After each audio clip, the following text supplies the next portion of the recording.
What separates a good CEO from a great CEO? CNBC TV-18, in partnership with McKinsey, has arrived at a definitive list of India's top CEOs. What were the ground rules? Well, the CEO must have completed at least 5 years in office. The total return to shareholders must be higher than rivals in the industry, delivering on the goals that they set out for the company. And we also applied a few criteria in the interest of diversity to choose from public sector companies and women executives. And the first CEO to make our shortlist is...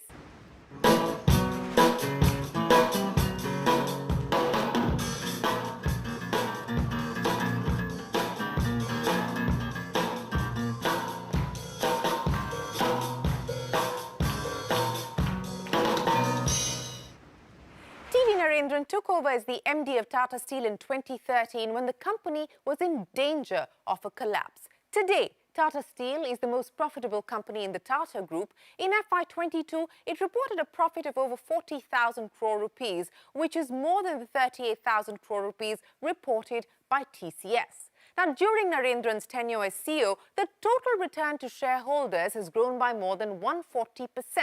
It is the 10th largest steel producer in the world and counts itself as one of the elite companies to make it to the Fortune 500 list. For Narendran, the Tata Steel love affair began 3 decades ago when the company's legendary leader, Rusi Modi, recruited him from the IIM Calcutta campus. Tata Steel was a very well-known company, obviously one of the best in India even then. And Mr. Rusi Modi had this larger-than-life persona. I remember him coming to IIM Calcutta, where I was studying for the pre-placement talks. And I think the Tata Steel pre-placement talk arguably was the most impressive. You know, they used to take over the whole mess for the audio-visual. Mr. Modi used to come in a very flowery Hawaiian shirt, unlike most other CEOs. So, you know, you got a sense that this company is larger than life and should be a fun place to work in. So, you know, despite all the logic which goes into your lives before that, when you sometimes choose companies to work for, at least at that age, you know, you would go by some of the more, I dare say, superficial stuff.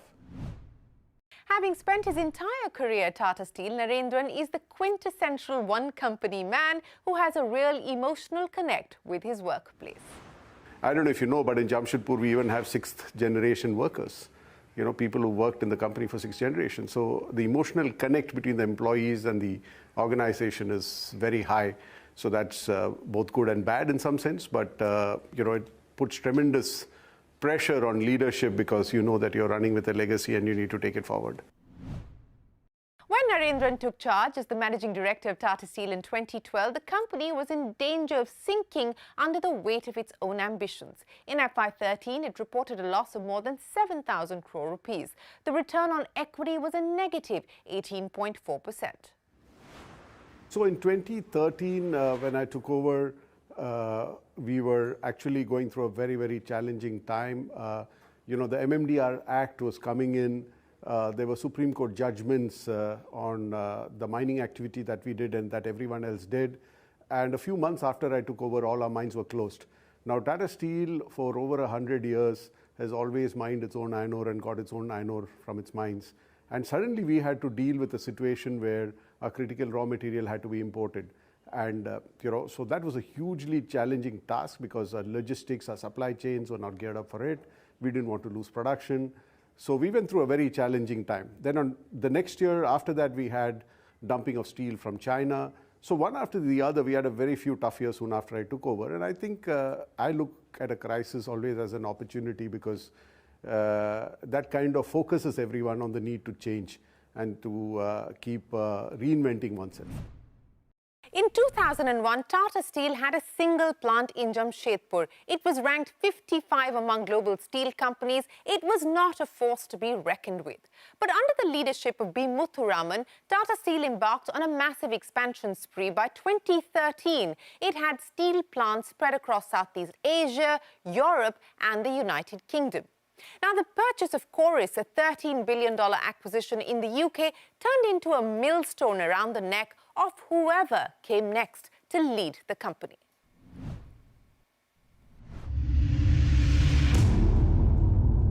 We are here at Port Talbot, and that's the Tata Steel plant right here. I've been in contact with potential buyers, making clear that the government stands ready to help. Leave alone Port Talbot and give us the rest. That's not a solution acceptable.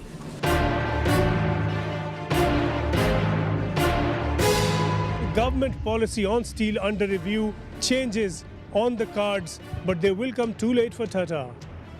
In London, Sanjay Suri. We must also appreciate the context in which we went global. You know, Tata Steel in 2003, 4, 5, during that period, and I used to be very closely working with the then CEO, Mr. Muthuraman. So scale was very important. And while we tried very hard to grow in India, there were not too many inorganic opportunities in India at that point in time. And we signed MOUs with different state governments. But the process of acquiring land, starting a steel plant, was much slower than we had thought. And there was only that much we could do in Jamshedpur because it's a steel plant in the middle of a city. Scaling up was very important in that decade, and that's why we went global. But having said that, the 2008-2009 crisis obviously turned a few things on its head, right? So to that extent, we had to relook at our scaling up strategy in the context of the post-2008 financial crisis. And that's when you looked at the portfolio of assets. Our structurally weakest asset was the UK, where we had 10 million tons of steel production. So over a period of time, a lot of heavy lifting was done in the UK, and we shrunk that business from 10 million tons to what it is today. It's a 3 million ton business. Narendran was also trying to breathe life into Tata Steel's legacy and not just rest on it.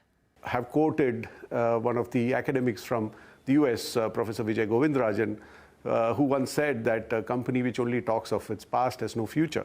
And I think Tata Steel, sometimes we used to talk a bit more of the past than we needed to, or rather we are proud of our past, but were we talking enough about the future? Were we thinking enough about the future? Were we, kind of indulging ourselves more than required in the past? I mean, the past was something done wonderfully well by many of our predecessors. So what are we doing which creates a great past for our subsequent generations? So I think this kind of work takes time. You keep talking about it at the different forums, and it gets embedded into the way the organization thinks about itself, the way the leaders think about what they need to do, and that's how culture change is driven. While success does not happen in an instant, for Narendran, it was a long, hard graft to make sure that the company was purring again. Tata Steel largely reported losses from FY13 to FY17, but things started to turn around from FY18, and to achieve this, the company curtailed its overseas ambitions and turned to India to build scale. In India, we had everything. We had the raw materials, we had a growing market, we had a lot of experience in working in the states which had all the raw materials. So that's when, for us, growth in India became an obvious choice, by which time the Kalinganagar project, which had got stalled for a few years because of the problems that we had, got started. The Kalinganagar steel plant in Odisha was stalled for more than a decade due to protests by locals who opposed the acquisition of tribal land. In 2006, violence broke out in Kalinganagar and 13 protesters were killed in police firing, including one policeman. Now, years later, an inquiry commission exonerated both the police and the administration.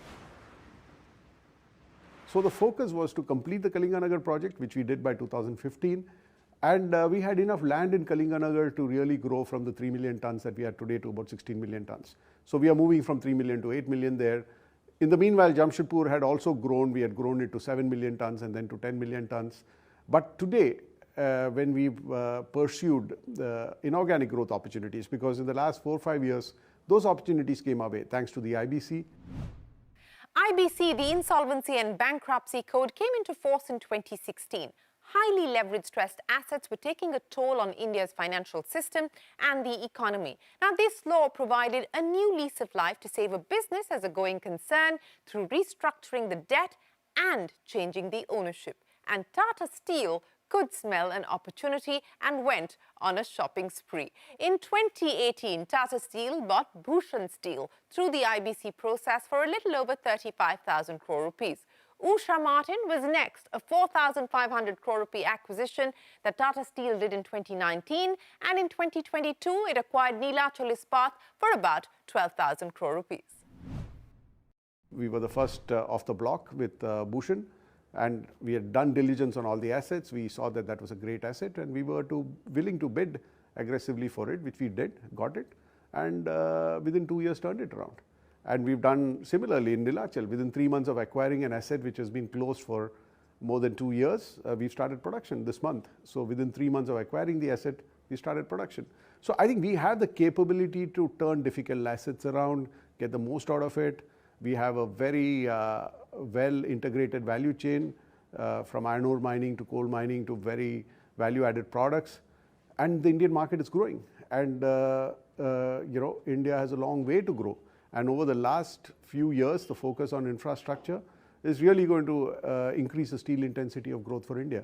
So I think why would we not seize the opportunities that there were in India, which was structurally a better place to produce steel than most of the other countries that we were in.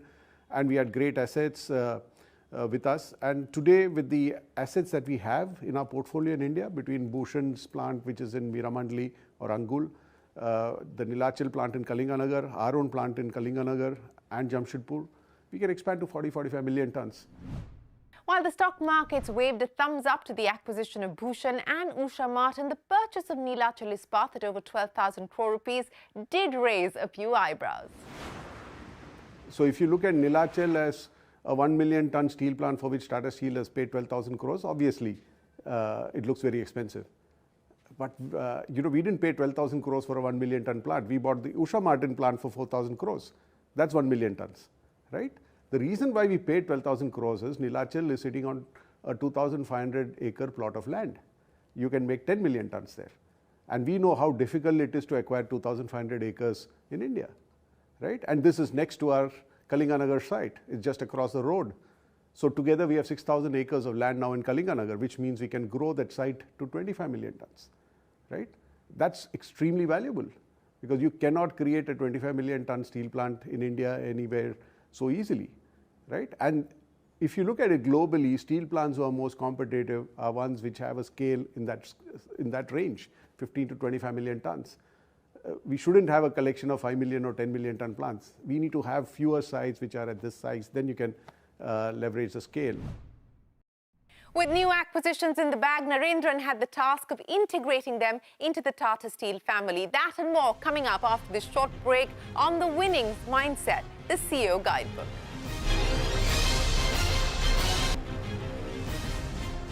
Welcome back. You're watching The Winning Mindset, the CEO Guidebook, and today we're bringing you the story of Tata Steel's revival under TV Narendran.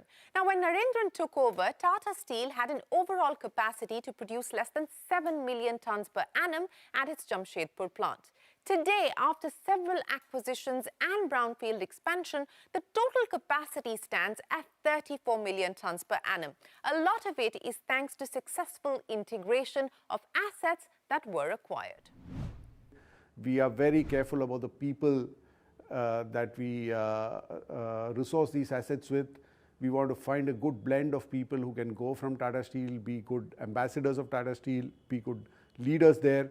Because you can't just send busloads of people from Tata Steel. You'll send a few, but a vast majority of the people who you need to work with are the people who've been in those organizations before you went there, right? So there is a culture change you need to drive there. But it is better to do it with them than without them. So how do you make sure that they get invested in the way you want to work? How do you excite them to do things differently?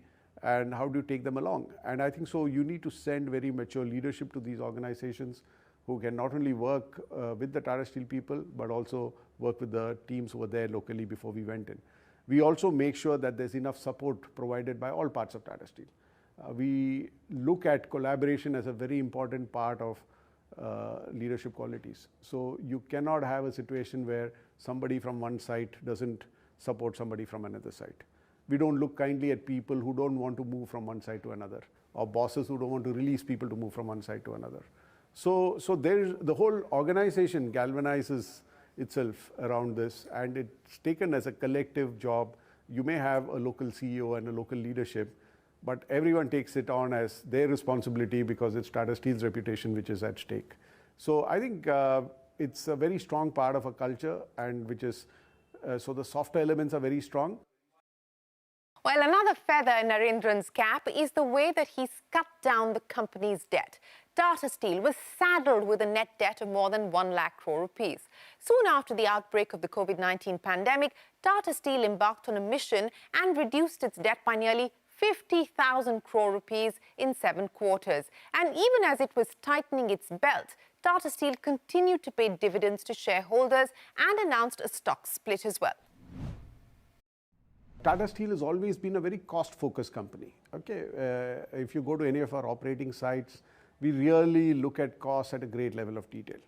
We've also been a very EBITDA-focused company. Okay, but I think what we probably didn't focus enough on was on cash, and I think that's been a big shift which Chandra brought in once he took over as a chairman. So which also helped us focus more on the cash flows, more on the debt that we need to reduce, because obviously because of all the challenges that we've had, our debt had started going up. It was at around 65,000, 68,000 crores when we acquired Bhushan, so it became about 103, 104,000 crores, right? So that was when COVID hit us, right? And that's when we said, or actually the year before COVID itself, we had said that we need to reduce our debt by at least $1 billion a year. Okay, so we said, let's bring down the debt. At that time, if I remember right, net debt to EBITDA was around 4 to 5, in that range. In a bad quarter, it went up to over 5, maybe even 6. And we had said that we should at least get it to below 2, right? So we said, let's get the net debt to EBITDA down to 2. Let's look at deleveraging at least $1 billion a year. And we started doing that. Second thing which was done is in Europe, we did away with a level which was Tata Steel Europe. We split the businesses into Tata Steel Netherlands and Tata Steel UK. So in some sense, Tata Steel today is being run as one company with 5 sites, 3 in India and 2 in Europe. In fact, now 6 in India, 4 in India because of Nilachal. So a lot of corporate overheads have been removed, and there's a much sharper focus on the operational performance. And each of the sites, particularly the European sites, are being told you have to take care of yourself. Right, so so there's sharper focus there. Like I said, the Dutch site is strong enough to take care of itself. UK site is more fragile, so there is a struggle there in difficult times. Just now in Europe, the big struggle is energy costs. But the teams are focused. They know that fundamentally they have to take care of their own cash flows. India can take care of the cash flows that is required for growth, and Europe should take care of the cash flows that it requires for them to sustain. A successful company does not rely on a single leader. It also needs to be more than just the sum of its parts, and Narendran is well aware of this as he hopes to drive leadership at all levels. I keep telling my colleagues, our union leaders, for instance, the difference between them and us is they are all elected. We are all selected. And that makes a big difference on how you drive leadership. So how can you respect them for that? And how can you make sure that there are enough leaders on the shop floor who can drive the change that you want to drive? We took a leadership team of the unions through the sustainability training from Cambridge Institute. We got the Cambridge Sustainability Institute people and did training for our board members, did training for the top 300 leaders of Tata Steel, and did training for the leaders of our union leadership. Because they need to understand what is sustainability we want to drive change on the shop floor. So to me, leadership at all levels is also a very, very important part of the way we want to drive the future. And just like his boss, Narendran is also an avid runner. He hits the streets every morning for a jog, and if he's traveling, he takes to the treadmill to get an hour of what he calls meditative space.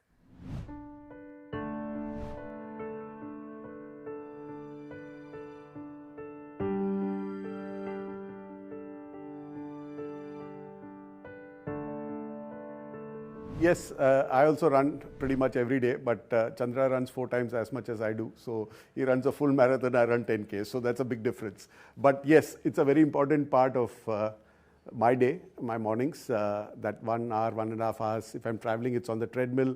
If I'm not traveling, it's on the road wherever I'm there. So I think it's, for me, a great part of my day. It's my personal time. I like to run by myself, and that's my meditative time in some sense. It's my reflection time. Music is a very important part of my life. I listen to all kinds of music. When I turned 40, I learned to play the drums. So I play the drums on weekends when I'm in Jamshedpur. I have a music room with my drums, so that's again time to relax. Did I think I would be the CEO of Tata Steel 30 years back? Certainly not, right?